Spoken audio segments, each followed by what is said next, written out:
é muito importante. E nós passamos aí no nosso dia a dia com as dificuldades que nós passamos e batalhamos durante a vida, nos esforçamos aí e chega num determinado momento, nós simplesmente morremos e a impressão que se dá é que tudo acaba. Então, só que tem muitas coisas que acontecem aí no nosso dia a dia, por exemplo, às vezes a gente tem perdas, né, de bens materiais, muitas vezes de pessoas que muitas vezes amamos e acabamos de uma certa forma perdendo, né, pelo nosso sentimento aí, às vezes um irmão, um pai, um amigo, e todos nós passamos por essas dificuldades, né? E quando a gente tem essas dificuldades, nós sentimos que... Só um instantinho, deixa eu ver aqui essa...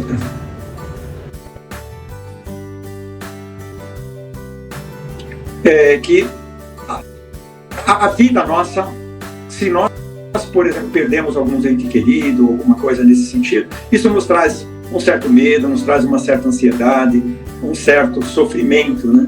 E essa live aqui, ela vai procurar exatamente nos auxiliar nesse sentido, né? No sentido de trazer alguma solução para esse nosso dia a dia, que parece que começa, mas tudo acaba. E nesse sentido, a solução que a gente vem trazendo é a parte da encarnação, ou seja, da encarnação, da desencarnação e também da reencarnação, que são coisas da natureza, coisas de Deus, são bênçãos na realidade de Deus que vêm aí para nos auxiliar, vem para nos trazer. Então, essa parte de abertura em termos de conhecimento vai nos fazer melhor compreender amanhã, quando acontece, ou hoje mesmo. Hoje, para se ter uma ideia, tem um sobrinho meu que desencarnou. Então, você vê que coincidência, na realidade, eu estava falando sobre isso, e nesse mesmo dia tem um sobrinho que desencarnou. Então você imagina o sofrimento para porque ele é casado, tem uma filhinha de 8 meses, então você imagina o sofrimento para essa esposa, que é jovem, ele era jovem, deveria ter talvez uns entre 30, 40 anos, no máximo 50 anos, então é bem jovem, e imagina o sofrimento para a família e tudo mais. Então, se não tem esse nível de conhecimento, fica muito mais difícil, né? Então, a encarnação, para que nós contextualizarmos, todos nós temos 3 corpos, né? Temos o corpo físico, o perispírito e o nosso espírito. E a encarnação é exatamente a união, né? É a união do espírito com o perispírito no nosso corpo físico. Então, isso é importante para nós, para o nosso conhecimento. É importante que nós tenhamos aí como entendimento que a nossa verdadeira vida não é essa vida encarnada aqui é como se fosse uma passagem. A nossa verdadeira vida é a vida espiritual, tá? Então essa sim é a nossa verdadeira vida. E a reencarnação aqui, a encarnação, melhor dizendo, ela é simplesmente como eu poderia estar dizendo, uma vida, imaginando que a Terra é um mundo de uma escola, né? É como se fosse um ano, na realidade, da nossa escola, onde a gente vai aprender e vamos ter as nossas provas. Vamos aprender e vamos ter as nossas provas. E, através do conhecimento, nós vamos progredindo moralmente, espiritualmente e, por último, materialmente. E isso é muito importante no caso aí que eu citei, que a encarnação, então, ela é necessária para todos os espíritos, ou seja, ela é necessária para todos nós, né? Então, porque Deus nos criou simples e ignorante, simples na simplicidade mesmo, e ignorante na parte de falta de conhecimento, e esse conhecimento nós temos através das encarnações nós vamos ter, ok? Então, a encarnação é a oportunidade via corporal de nós instruirmos, de nós progredirmos, de nós conseguirmos entender, por exemplo, o que acontece quando nós perdemos um ente querido, o que acontece com esse espírito, tá certo? Nós perdemos, acabou? Não acabou, tá? E nós vamos estar vendo isso daqui a pouco. Então, essa parte da encarnação ela é muito importante para que nós possamos aí progredir, né? Até o amor incondicional, aquele amor que Jesus nos trouxe como exemplo, né? E assim por diante. Agora vamos falar um pouquinho sobre a desencarnação. A desencarnação é o processo em que o espírito e o perispírito ele solta, né? Ele como é que eu posso dizer? Ele é um processo de que ele deixa o corpo físico e continua vivendo no plano espiritual o nosso espírito e o nosso perispírito. Então, a desencarnação é o corpo fluídico deixando esse corpo físico que nós temos. Então, é como se fosse uma roupa que nós estivéssemos colocando e estivéssemos tirando essa roupa. Todos nós já vivemos muitas e muitas reencarnações e iremos viver muitas e muitas reencarnações ainda, tá certo? Tantas quantas forem necessárias para o nosso progresso, tá? Que todos nós vamos seguir aí. Agora, vindo para a parte da reencarnação, eu vou fazer um paralelo aqui entre reencarnação e ressurreição. A ressurreição, na realidade, é um processo de que o espírito e o perispírito, ele assume o mesmo corpo. Então, a ressurreição, ela assume o mesmo corpo. Então, seria eu, aqui o Toninho, o Antônio, assumindo esse mesmo corpo. Agora, a reencarnação é o meu espírito e o meu perispírito assumindo um outro corpo diferente do que eu assumi nas reencarnações anteriores, tá? Então, essa é uma parte. E é importante a gente saber também que a reencarnação é um processo, é uma base dos princípios da justiça divina, que sempre dá ao homem, dá a nós, a oportunidade de nós revermos os nossos erros, os nossos equívocos, as nossas falhas e corrigirmos. É a mesma coisa de um professor em que o aluno, ele deu a aula, o aluno chegou na prova e ele foi mal. Então, seria muito desumano, na verdade, não dar uma oportunidade daquele aluno estudar novamente e no próximo mês ele progredir. Então, Deus dá essa oportunidade para todos nós de reavaliarmos os nossos equívocos e corrigirmos, né, essa parte novamente. Então, é muito importante isso. E a parte da reencarnação, é muito importante a gente saber que a gente, quando desencarna, a gente não morre. Por quê? Eu vou citar um caso muito assim. Quando desencarnou a minha mãe, eu, como tinha já um pouco de conhecimento da parte espiritual, isso me ajudou muito. Por quê? Porque eu não tive aquela sensação de que perdi a minha mãe. Eu tive aquela sensação de que ela continua no plano espiritual, né, viva, porque nós temos esse mundo encarnado aqui, esse mundo material que a gente vê, né, vê as paredes, vê o celular, vê o computador, vê tudo, vê as pessoas, e tem o mundo espiritual, onde é um mundo invisível, mas tem tudo o que nós temos aqui e muito mais melhorado. As flores são muito mais bonitas. Quem quiser ter uma visão dessa, pega o livro Nosso Lar, ou então o filme Nosso Lar, vai ter ali uma visão. E aí ele já vai ter algumas informações que são importantes nesse caso, tá? Então, essa vida, na realidade, a gente ter essa certeza de que a reencarnação, ela não é o fim da nossa vida, ela nos traz esse alento. Então, como eu citei, hoje, imagina, por exemplo, essa mulher, né, que está perdendo minha sobrinha, que está perdendo esse sobrinho hoje, se ela tem esse nível de entendimento, o coração dela vai estar mais tranquilo. Por quê? Porque ela vai saber que não perdeu ele, que ele vai continuar vivendo no plano espiritual, lá vai continuar orando por ela, vai continuar auxiliando ela, e ela também daqui pode enviar preces para ela e pode auxiliá-la, entendeu? E todos nós passamos por isso.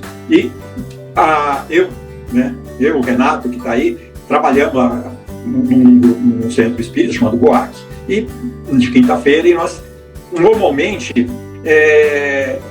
entidades desencarnadas, elas vêm e se manifestam, e grande parte delas, muitas vezes, elas desencarnaram, mas elas não têm noção que desencarnaram. Então, elas, por tela mental, pela mente dela, ela continua vendo o corpo dela, ela continua como se estivesse viva, mas ela sente uma dor, por exemplo, no coração, se ela teve um infarto, alguma coisa nesse sentido, mas ela acha que está viva ainda. E vem entidades, por exemplo, que nem outro dia, foi uma entidade em que ela posicionou que ela achava que deveria, na realidade, escrever cartas ainda, e ela tinha várias pessoas que eram coordenadas, que trabalhavam por elas, né, que ela tinha comando quando era viva, e ela queria escrever carta para que eles continuassem recebendo aquelas ordens dela, coisa do tipo, né? Só que ela já havia desencarnado, e o plano espiritual, evidentemente, não está deixando ela escrever, porque também ela não tem possibilidade de escrever, ela tem condições de escrever através de um médium, que seria psicografia, ok? E aí, o que me chamou a atenção nesse espírito é que ele diz: poxa, quando eu era vivo, não me posicionaram, na realidade, que a vida não acaba com a morte.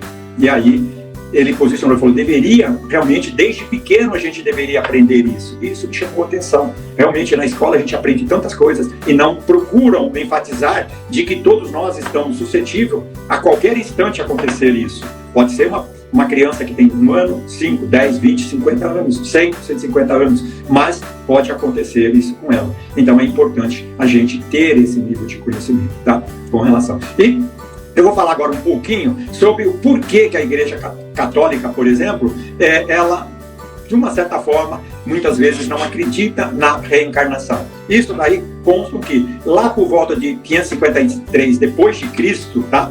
Existia um imperador que ele tinha muita influência, ele era muito famoso, chamado Justiniano. E ele tinha uma esposa chamada Teodora. E essa imperatriz, na realidade, né, ela era, na época que ela era mais jovem, porque ela não era da mesma estirpe, né, da realeza, então ela pegou e ela não tinha a mesma, como é que eu posso dizer, ela não era da realeza, pronto, para ficar mais fácil para entender. E aí, só que, como ela fazia apresentações como atriz, esse imperador gostou dela e se apaixonou por ela, e aí mudou até a lei para ele conseguir casar com ela. Só que era uma mulher, realmente, como é que eu posso dizer, ela era de muita fibra, tanto que ela governava junto com o imperador, tá?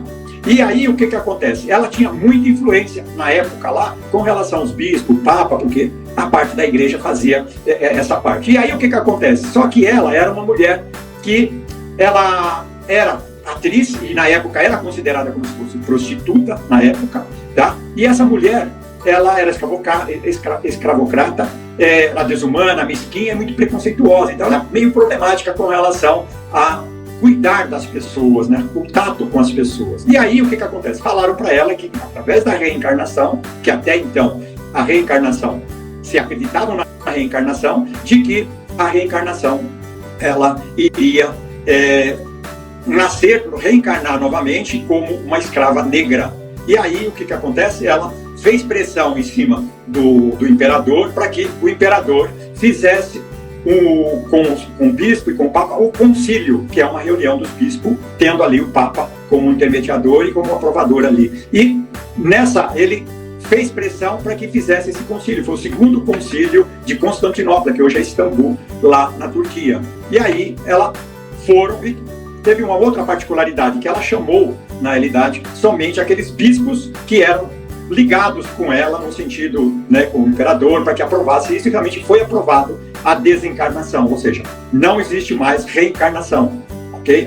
Desculpa, desencarnação não, a reencarnação não existe mais a partir dali. E aqueles cristãos que ainda queriam seguir, né, nesse sentido, o que eles faziam? Eles perseguiam e eles excomungavam essas pessoas. Então, para quê? Para que na cabeça dela achava que, e o Papa também foi, porque foi influenciado, de que simplesmente o fato de a igreja falar, olha, não vai ser mais feito isso, se resolveria esse problema. Isso realmente não existe. É a mesma coisa de pegar um cego e falar para ele que existe o dia e existe a noite. Como ele só vê escuridão, ele fala que não existe o dia ou a noite. O fato dele falar não vai mudar nada com relação à questão do dia e da noite, como não mudou nada na reencarnação. Aqueles bispos, aquelas pessoas que realmente acreditavam e tinham certeza da reencarnação, essas continuaram, tanto que hoje grande parte já acreditam na reencarnação. Então, foi por isso que aconteceu. E tem um fato até interessante, que até na Igreja Católica, porque Jesus, ele teve uma das passagens que consta no Evangelho, em que Jesus consta, né,